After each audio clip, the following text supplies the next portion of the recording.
الحمد لله نحمده ونستعينه ونستغفره ونؤمن به ونتوكل عليه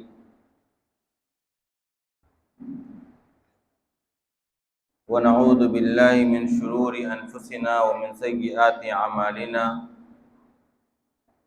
من يهده الله فلا مضل له ومن يضلله فلا هادي له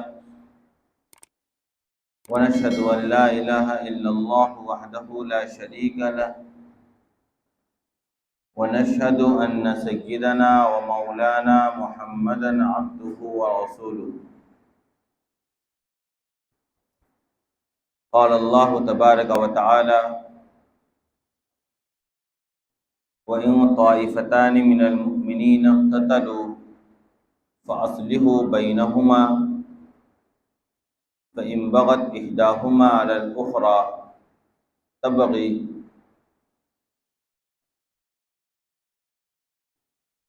فإن فات فأصلحوا بينهما بالعدل وأقسطوا إن الله يحب المقسطين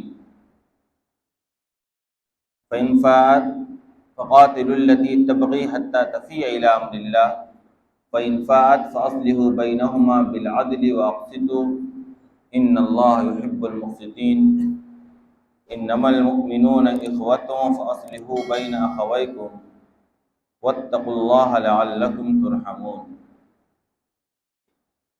وقال النبي صلى الله عليه وسلم المسلم أخو المسلم لا يظلمه ولا يسلمه وقال النبي صلى الله عليه وسلم انصر أخاك ظالما أو مظلوما او كما قال رسول اللہ صلی اللہ علیہ وسلم۔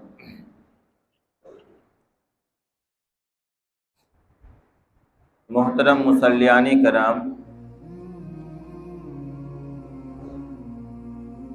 گزشتہ کئی جمعوں سے ہم اور آپ سورہ حجرات کی تفسیر پر مشتمل بیان سن رہے ہیں۔ درمیان میں کچھ وقتی مسائل کی وجہ سے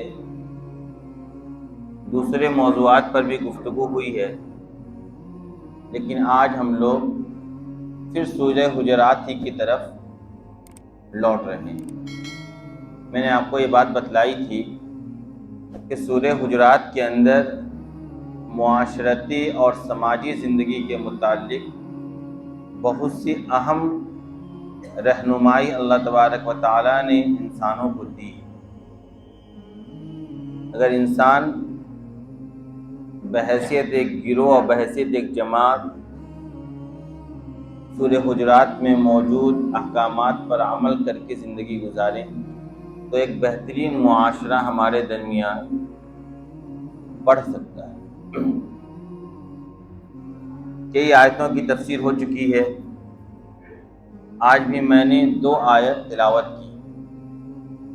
ان آیتوں کے اندر بھی اللہ تبارک و تعالی نے انتہائی اہم حکم مسلمانوں کو دیا ہے۔ سب سے پہلے آیت کا ترجمہ سن لیں آپ، پھر اس کو سامنے رکھ کر آپ کے سامنے بیان ہوگا۔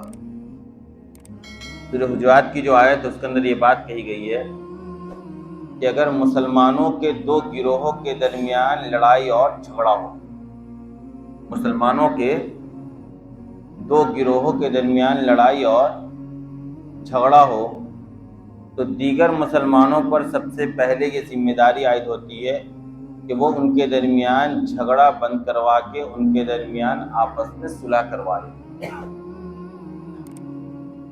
اگر صلح ہونے کا کوئی راستہ نہیں نکل رہا ہے اور آپسی لڑائی اور جنگ ختم نہیں ہو رہی ہے تو پھر یہ دیکھیں کہ کون ظالم ہے اور کون مظلوم ہے۔ ان دونوں گروہ میں کس پر زیادتی ہو رہی ہے، کون زیادتی کر رہا ہے، اس میں غور و فکر کریں۔ اب جب سمجھ میں آ جائے کہ ان دو جماعتوں کے درمیان فلاں جماعت زیادتی کا شکار ہے تو اس کا ساتھ دے، جو مظلوم گروہ ہو اس کا ساتھ دے، اور اس کے ساتھ مل کر پھر اس ظالم کے خلاف وہ خود جنگ میں شریک ہو جائے۔ کہاں تک؟ یہاں تک کہ وہ ظالم اپنے ظلم سے باز آ جائے، یہاں تک کہ وہ ظالم اپنے ظلم سے باز آ جائے۔ پھر اگر وہ ظلم سے باز آ جائے، تمہاری بات کو مان کر ظلم و زیادتی ختم کر دے، لڑائی جھگڑا ختم کر دے، تو پھر ان دونوں گروہوں کے درمیان انصاف کے ساتھ صلح کروا دو۔ ان اللہ یحب المقسطین، اللہ تبارک و تعالیٰ انصاف کرنے والوں کو پسند فرماتا ہے۔ اس کے بعد کی جو آیت، اس کے اندر اللہ تبارک و تعالیٰ نے ارشاد فرمایا انما المؤمنون اخوہ، کہ تمام مومنین آپس میں کیا ہیں؟ بھائی بھائی ہیں۔ فاصلحوا بین اخویکم، لہذا اپنے بھائیوں کے درمیان صلح کروا دیا کرو۔ واتقوا اللہ، اور اللہ سے ڈرا کرو تاکہ وہ تم پر رحم کرے۔ یہ جو آیت آج تلاوت کی گئی، اس کا یہ مختصر سا ترجمہ ہے، جس کے اندر مسلمانوں کو یہ خاص حکم دیا گیا ہے کہ دیکھو، اگر تمہارے معاشرے میں، تمہارے سماج میں، تمہاری سوسائٹی میں، تمہارے علاقے میں، تمہارے ملک میں یا تمہارے ارد گرد اگر ایسا موقع آ جائے کہ دو گروہ کے درمیان اختلاف ہو گیا، دو جماعتوں کے درمیان لڑائی اور جھگڑا ہو گیا، اور وہ دونوں جماعت ہیں مسلمانوں کی، وہ دونوں جماعت کس کی ہیں؟ مسلمانوں کی، لہذا سب سے پہلا کام یہ ہے، دوسرے مسلمانوں کی ذمہ داری یہ ہے جو اس سماج اور سوسائٹی میں جیتے اور رہتے ہیں، کہ وہ سب سے پہلے ان دونوں گروہ کے درمیان صلح کرانے کی کوشش کریں۔ ایسا نہیں ہے کہ آپ کے سماج میں، آپ کی سوسائٹی میں، آپ کے معاشرے میں جہاں آپ زندگی گزار رہے ہیں، دو گروہوں کے درمیان لڑائی اور جھگڑا ہو رہا ہے تو آپ سائیڈ میں کھڑے ہو کر مزے لیں۔ بات سمجھ میں آ رہی ہے؟ آپ کیا لیں؟ چٹکی لیں اور انجوائے کریں دو لڑنے والوں کی لڑائی کو دیکھ کر نہیں۔ آپ مسلمان ہیں، بحیثیت مسلمان آپ کو یہ ذمہ داری دی گئی ہے، آپ کو حکم دیا گیا قرآن کے ذریعے کہ تم سب سے پہلا کام یہ کرو کہ ان دونوں کے درمیان صلح کرانے کی کوشش کرو۔ آگے بڑھو اور دیکھو ان دونوں کے درمیان کیوں لڑائی ہو رہی ہے، پھر ان دونوں کو سمجھاؤ اور سمجھا کر ان دونوں کے آپس میں کیا کرا دو؟ جھگڑے کو ختم کروا دو۔ آ رہی بات سمجھ میں؟ سورہ حجرات کی آیتوں کے اندر ہماری اور آپ کی ذمہ داری اللہ تبارک و تعالیٰ بتلا رہا ہے کہ اگر تمہارے سماج میں، تمہارے معاشرے میں مسلمانوں کے دو گروہ کے درمیان اختلاف اور لڑائی ہو تو دوسرے مسلمانوں کی سب سے پہلی ذمہ داری یہ ہے کہ وہ ان کے درمیان صلح کرانے کی کوشش کریں۔ کیا کریں؟ صلح کرانے کی کوشش کریں۔ یہ نہ ہو کہ لڑنے دو جو لڑ رہے ہیں، ہمیں کیا مطلب؟ لڑنے دو جو لڑ رہے ہیں وہ اپنا نقصان کریں گے، ہمیں کیا مطلب؟ یہ ایک مسلمان کا قول نہیں ہو سکتا ہے۔ مسلمانوں کی ذمہ داری یہ ہے کہ سماج اور معاشرے میں جو برائیاں ہیں اس کو ختم کرنے کی کوشش کرے، اور اس میں ایک بنیادی کوشش یہ کہ آپس میں کوئی ایک جماعت دوسری جماعت سے نہ لڑے، کوئی ایک گروہ دوسرے گروہ کے گریبان تک اپنے ہاتھ کو نہ پہنچائے، کوئی ایک محلے والا دوسرے محلے پر چڑھائی نہ کرے۔ اس کی وجہ سے تو بدامنی پھیلے گی، فساد پھیلے گا، آپس میں لڑائی اور جھگڑا ہوگا تو نفرتیں پنپیں گی۔ سب سے پہلی ذمہ داری ہے مسلمانوں کی کہ وہ ان کے درمیان صلح کرانے کی کوشش کریں۔ لیکن وہ جو تیسری جماعت اٹھی مسلمانوں میں سے ہی، سماج اور سوسائٹی میں موجود جو سمجھدار قسم کے لوگ ہیں، وہ آگے بڑھیں کہ ہم ان دونوں کے درمیان آپس میں اختلاف کو ختم کروائیں۔ لیکن انہیں اگر یہ دکھے کہ نہیں، اختلاف ختم ہونے کا نام نہیں لے رہا ہے، کوئی ایک جھکنے کو تیار نہیں ہے، لڑائی اور جھگڑے کو ختم ہونے کا کوئی راستہ نہیں دکھ رہا ہے، تو پھر حکم دیا گیا کہ اب تم دیکھو کہ ان میں سے کون ظالم ہے اور کون مظلوم ہے۔ کیا دیکھو؟ کون زیادتی اور ظلم کا شکار ہو رہا ہے اور کون ظلم کر رہا ہے، اس میں غور کرو۔ فَإِن بَغَتْ إِحْدَاهُمَا عَلَى الْأُخْرَى، اگر یہ سمجھ میں آ جائے کہ فلاں گروہ مظلوم ہے تو اب تمہاری ذمہ داری یہ ہے کہ تم اس مظلوم گروہ کے ساتھ شامل ہو جاؤ۔ فَقَاتِلُوا الَّتِي تَبْغِي حَتَّى تَفِيَّ إِلَىٰ أَمْرِ اللَّهِ، اور اس وقت تک ظالم سے تم بھی لڑو جب تک کہ وہ اللہ کے حکم کی طرف نہ لوٹ آئے۔ یعنی جب تک ظالم ظلم کرنے سے نہ رک جائے تب تک تمہیں کیا کرنا ہے؟ ظالم سے لڑائی کرنا ہے، ظالم سے مقابلہ کرنا ہے، مظلوم کا ساتھ دینا ہے۔ یہاں پر دو باتیں ہیں جو بہت سمجھنے کی ضرورت ہے اگر معاشرے کو بہتر بنانا ہے، اور اسی کے متعلق آپ صلی اللہ علیہ وسلم نے دو روایت بھی ارشاد فرمائی، دو حدیث بھی آپ کی ہے، اس کو سامنے رکھ لیں گے تو اور زیادہ اس آیت کا معنی اور مطلب کھل کر ہمارے اور آپ کے سامنے آ جائے گا۔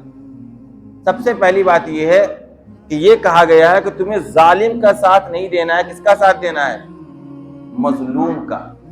فرق کیا بیان کیا گیا ہے ساتھ دینے یا نہ دینے کا؟ کہ دیکھو کون ظالم ہے اور کون مظلوم ہے۔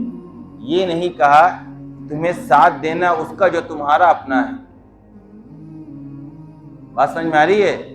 قرآن نے یہ نہیں کہا کہ تمہیں اس کا ساتھ دینا ہے جو تمہارا اپنا ہے، نہیں، تمہیں اس کا ساتھ دینا ہے جو مظلوم ہے، خواہ وہ تمہارے قبیلے کا نہ ہو، خواہ وہ تمہارے خاندان کا نہ ہو، خواہ وہ تمہاری نسل کا نہ ہو، خواہ وہ تمہارے ملک کا نہ ہو، خواہ وہ تمہاری زبان نہ بولتا ہو، خواہ اس کا رنگ تمہارا جیسا رنگ نہ ہو، بھلے وہ کالا ہو، گورا ہو، کسی بھی رنگ کا ہو، کوئی بھی زبان دنیا کی بولتا ہو، کسی بھی نسل اور خاندان سے تعلق رکھتا ہو، تمہیں اس میں غور کرنے کی ضرورت نہیں ہے۔ تمہیں یہ دیکھنا ہے کہ مظلوم کون ہے۔ اگر مظلوم تمہارے قبیلے کے علاوہ شخص ہے، اگر مظلوم تمہارے خاندان اور تمہاری برادری کے علاوہ ہے تو تمہارے اوپر ذمہ داری ہے کہ تم اس کی مدد کرو۔ ہوتا کیا ہے معاشرے اور سماج کے اندر، ہم دیکھتے ہیں جہاں بھی دو جگہ اختلاف ہوتا ہے کہ اس میں کون اپنا ہے۔ جب ہمیں دکھتا ہے کہ ارے یہ تو ہمارے خاندان کا ہے، ہمارے محلے کا ہے، ہمارے علاقے کا ہے، ہماری زبان بولتا ہے، ہماری نسل کا ہے، ہمارے دوست ہمارا دوست ہے، ہم اس کا ساتھ دینا شروع کر دیتے ہیں، بھلے وہ ظالم ہو یا مظلوم۔ نہیں، یہ معیار کسی کا ساتھ دینے کا قرآن و حدیث نے نہیں بیان کیا۔ کیوں؟ کیونکہ اسلام کسی بھی قسم کے تعصب کا حکم نہیں دیتا ہے۔ اسلام ہر طرح کی عصبیت کو اپنے پیروں کے نیچے رونتا ہے۔ اسلام یہ کہتا ہے، آپ صلی اللہ علیہ وسلم نے جب حجۃ الوداع کے موقع پر خطبہ دیا تو آپ نے کہا تھا کہ آج میں زمانے جاہلیت کی تمام نخوتیں اور غرور و تکبر کی چیزوں کو اپنے پاؤں کے نیچے روند رہا ہوں۔ آج سے تعصب اس دنیا کے اندر نہیں چلے گا۔ لا فضل لعربی علی عجمی ولا لابیض علی اسود۔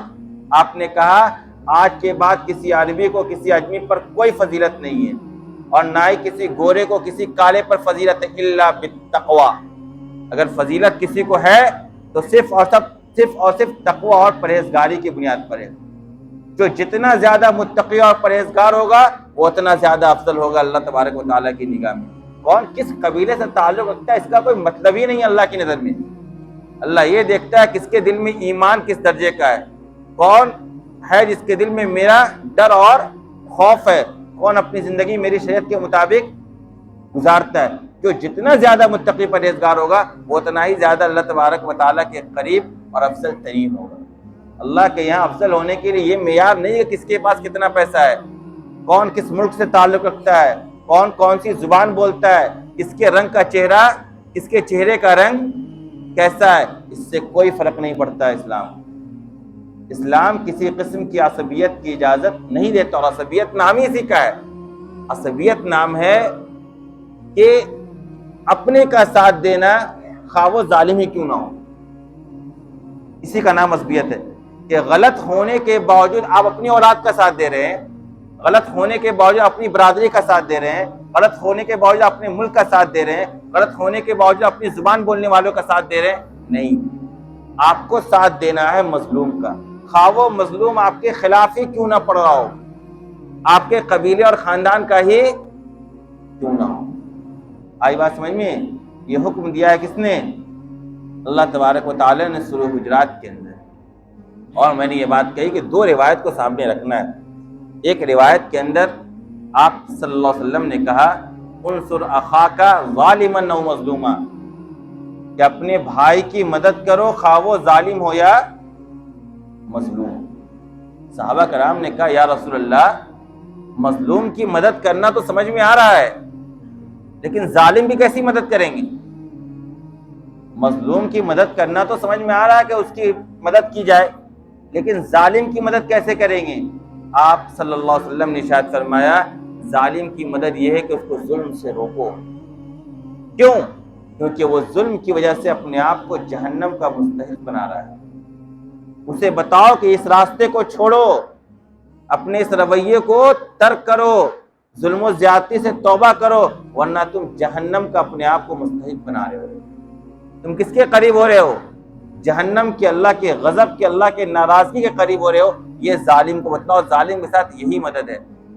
ظالم کو بتلاؤ کہ تم ظلم کر رہے ہو، مت کرو، یہ دنیا ہمیشہ باقی رہنے والی نہیں ہے، تمہارا ظلم بہت دن تک چلنے والا نہیں ہے، لیکن اس کے بعد جو ہمیشہ کی زندگی ہے وہاں تمہارا حشر بہت برا ہوگا اگر تم نے ظلم سے توبہ نہیں کی۔ یہ اسلام کی بنیادی تعلیمات ہے۔ ایک معاشرے کو بہتر بنانے کے لیے ہمیشہ معاشرے میں موجود انسانوں کی سب سے پہلی ذمہ داری یہ ہے کہ وہ مظلوم کے ساتھ کھڑے ہوں، خواہ وہ مظلوم کوئی بھی ہو، خواہ وہ مظلوم کوئی بھی ہو، ادنا سے ادنا درجے کا انسان کیوں نہ ہو، کالا سے کالا ملک کا رہنے والا کیوں نہ ہو، ایسی زبان بولتا ہو جو تم نہیں سمجھتے ہو، اس کے باوجود تمہاری ذمہ داری یہ ہے، کیا ہے؟ کہ تم مظلوم کا ساتھ دو، ظالم کا ساتھ تمہیں نہیں دینا ہے، اور ظالم کی مدد تمہیں اس صورت میں کرنی ہے کہ اس کو ظلم سے روکنے کی کوشش کرو۔ اس کے بعد اسی آیت کے اندر کہا گیا فَأَصْلِحُوا بَيْنَهُمَا بِالْعَدْلِ، لہذا جب اس کے بعد کیا ہو جائے، ظالم ظلم سے باز آ جائے، لڑائی جھگڑا رک جائے، تو اب تمہارا کام یہ ہے کہ پھر ان کے درمیان صلح کرانے کی کوشش کرو۔ کیا مطلب یہ پہلے تم صلح کرانے آئے تھے کہ آپس میں لڑائی بند کر لو، لیکن ان دونوں نے لڑائی بند نہیں کی، تو تم نے یہ کیا کہ تم مظلوم کا ساتھ دیا اور تم نے ظالم کو ظلم سے روکا۔ اب تمہارا کام یہ ہے کہ جب دو گروہ کے درمیان برسوں سے لڑائی اور جنگ چلی آ رہی تھی اور ان دونوں گروہوں نے آج لڑائی بندی کی ہے، جنگ بندی کا اعلان کیا ہے، آپس کے اختلاف کو ختم کیا ہے، تو اب تمہاری ذمہ داری یہ ہے کہ تم ان دونوں کو بیٹھاؤ اور بتاؤ کہ دیکھو یہ صحیح ہے کہ مجموعی طور پر تم مظلوم تھے، مجموعی طور پر تم ظالم تھے، لیکن ایسا نہیں ہے کہ جو مظلوم ہے اس کی طرف سے کوئی زیادتی نہ ہوتی ہو۔ مثل مشہور ہے نا، ایک ہاتھ سے تالی نہیں بجتی ہے، دوسرا ہاتھ بھی لگتا ہے تالی بجنے میں، لہذا ایسا نہیں کہ جو مظلوم ہے کلی طور پر مظلوم ہے، بلکہ جب آپس میں اختلاف ہوتا ہے تو زیادتیاں دونوں طرف سے ہوتی ہیں، اور اس کا نتیجہ یہ ہوتا ہے کہ آپس میں دلوں میں پھوٹ پڑتا ہے۔ اب بٹھا کر ان دونوں کو توبہ کرواؤ اور دونوں کے دلوں میں جو کدورت ہے اس کو دور کرو۔ یہاں تک حکم دیا اللہ تبارک و تعالیٰ نے مسلمانوں کو۔ ہم اور آپ غور کریں، ہمارے سماج اور معاشرے کے اندر برائی ہے، ہم برائی کا چرچا کرتے ہیں، لیکن برائی کو ختم کرنے کا جو طریقہ ہمیں قرآن و حدیث نے دیا ہے اس کو ہم کبھی فالو نہیں کرتے ہیں۔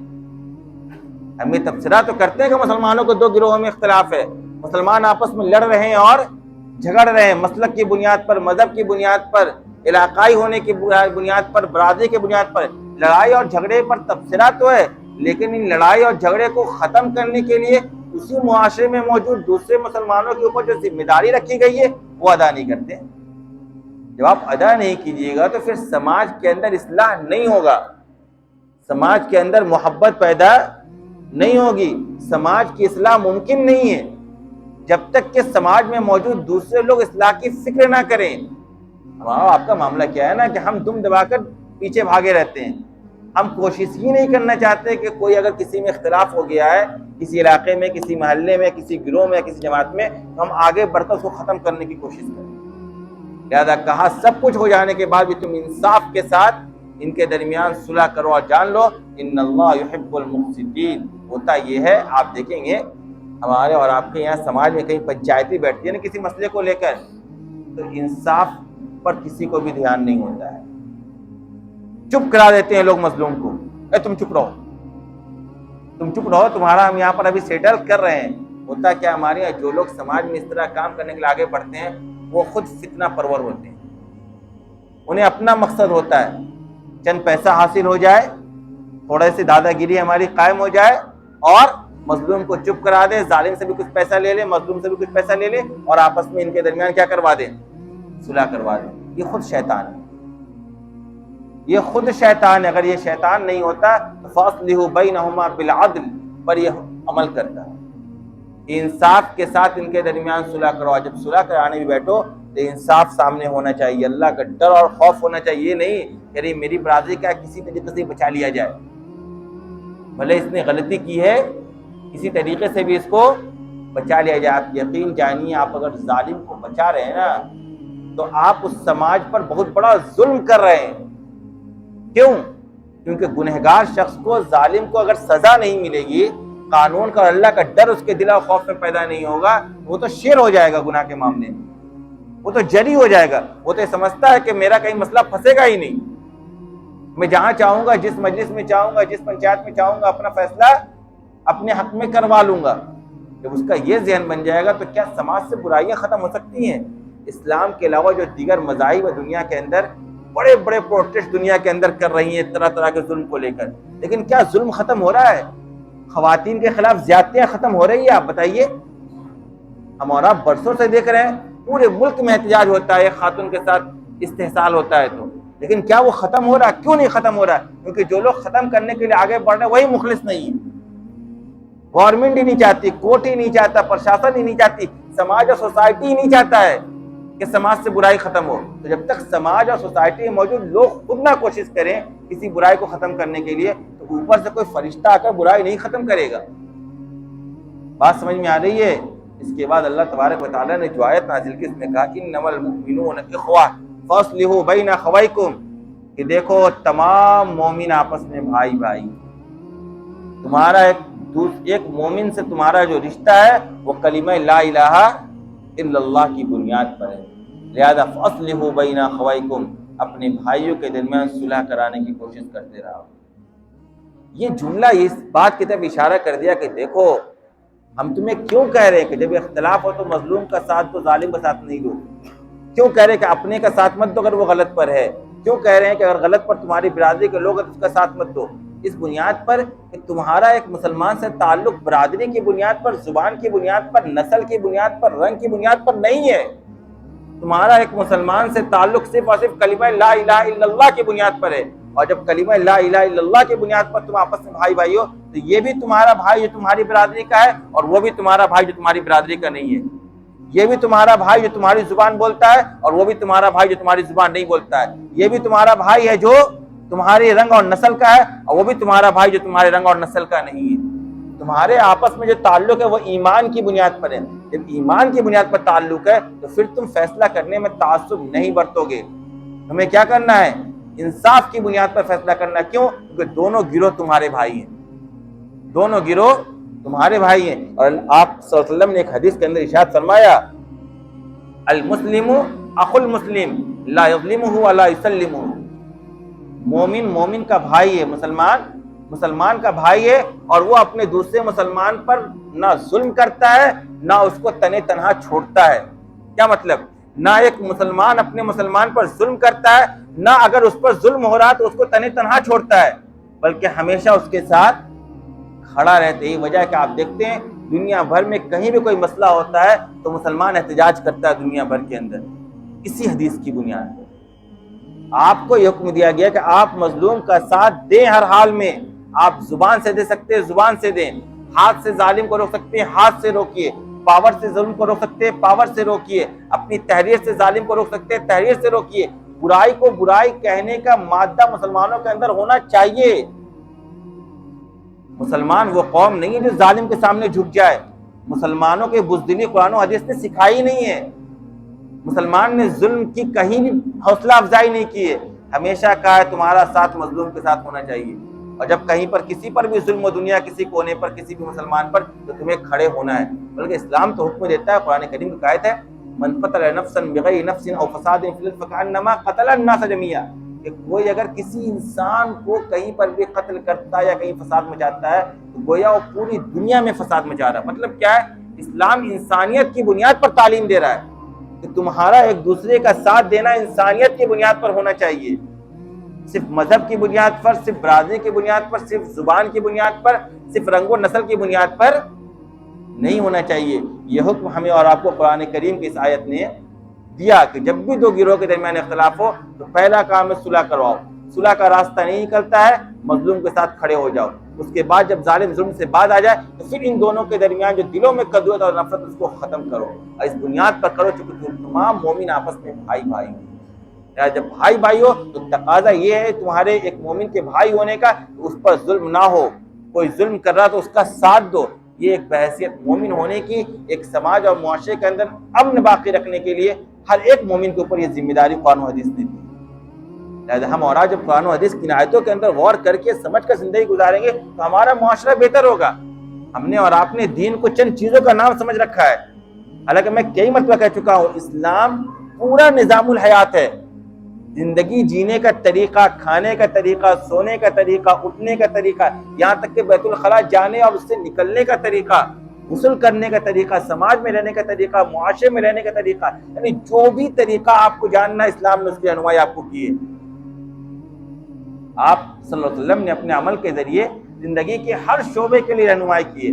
ہم چونکہ سمجھتے ہیں کہ دین صرف نماز پڑھنے کا نام ہے، دین صرف رمضان میں روزے رکھنے کا نام ہے، دین صرف زکوٰۃ دینے کا نام ہے، دین صرف حج کرنے کا نام ہے، دین صرف ٹوپی پہن لینے کا نام ہے، یا دین صرف کلمہ پڑھ لینے کا نام ہے۔ ایسا نہیں میرے بھائی، اسلام زندگی کے ہر شعبے کے لیے آپ کو رہنمائی دیتا ہے۔ آپ ایک معاشرے میں کیسے رہیں اس کے لیے بھی اسلام نے گائیڈ لائن دے رکھا ہے۔ آپ بحیثیت شوہر کیسے زندگی گزارے اس کے لیے بھی اسلام نے گائیڈ لائن دے رکھا ہے۔ آپ بحیثیت باپ اور گارجین اور ایک ذمہ دار کیسے زندگی گزارے اس کی بھی رہنمائی قرآن و حدیث نے ہمیں اور آپ کو دے رکھی ہے۔ ضرورت ہے ہم اس کو جانیں اور سمجھیں اور پڑھیں، اور پھر پڑھنے کے بعد اس کے مطابق اپنی زندگی گزارنے کی کوشش کریں۔ ایک فرد کی اصلاح سے قوم کی اصلاح ہوتی ہے، ایک ایک فرد مل کر ایک جماعت تیار ہوتی ہے، ایک ایک فرد مل کر ایک سماج اور سوسائٹی بنتا ہے۔ کوئی سوچتا ہے کہ ہمارے اچھے ہونے سے کیا ہوگا، اگر ایسا ہر انسان سوچنے لگے تو پھر سماج میں کبھی اچھائی پیدا نہیں ہوگی۔ لیکن اگر ہم میں سے ہر انسان یہ سوچنے لگے کہ میں تو کم سے کم ظلم کروں، میں تو کم سے کم برائیوں میں ملوث رہوں، میں تو کم سے کم اپنی ذات سے دوسرے کو تکلیف نہ پہنچاؤں، جو آپ کا یہ عمل ہونے لگے گا، اس طریقے سے ہر آدمی سوچنے لگے گا تو سماج کے اندر ایک دوسرے کو دوسرے سے تکلیف نہیں پہنچے گی۔ اور آپ سوچتے نہیں سب چیزوں پر، سمجھنے کی کوشش ہی نہیں کرتے ہیں۔ عمل کرنے کا تو داعیہ بعد میں ہو، پہلے جانے تو اسلام کیا کہہ رہا ہے، اسلامی تعلیمات کیا، اسلامی احکامات کیا، اسلام مذہب کس چیز کا نام ہے، اسے مسلمان جانیں۔ ہمارا اور آپ کا رشتہ اسلام سے بالکل کٹتا چلا جا رہا ہے، صرف چند عبادتوں سے متعلق ہمارا اور آپ کا رشتہ جڑا ہوا ہے، باقی ہم زندگی کے کسی بھی مسئلے میں اسلام کو فالو نہیں کرتے ہیں۔ اس کا نتیجہ ہے جو آج ہم اور آپ دیکھ رہے ہیں، ہمارے زبان پر صرف اور صرف شکوہ ہے، سماج کو لے کر، سوسائٹی کو لے کر، معاشرے کو لے کر، فیملی کو لے کر، خاندان کو لے کر، لیکن ان شکایتوں کو دور کرنے کا کیا راستہ ہے اسے اختیار کرنے کے ہمیں اور آپ کو فکر ہی نہیں ہے۔ اللہ تبارک و تعالیٰ ہم سب کو عمل کرنے کی توفیق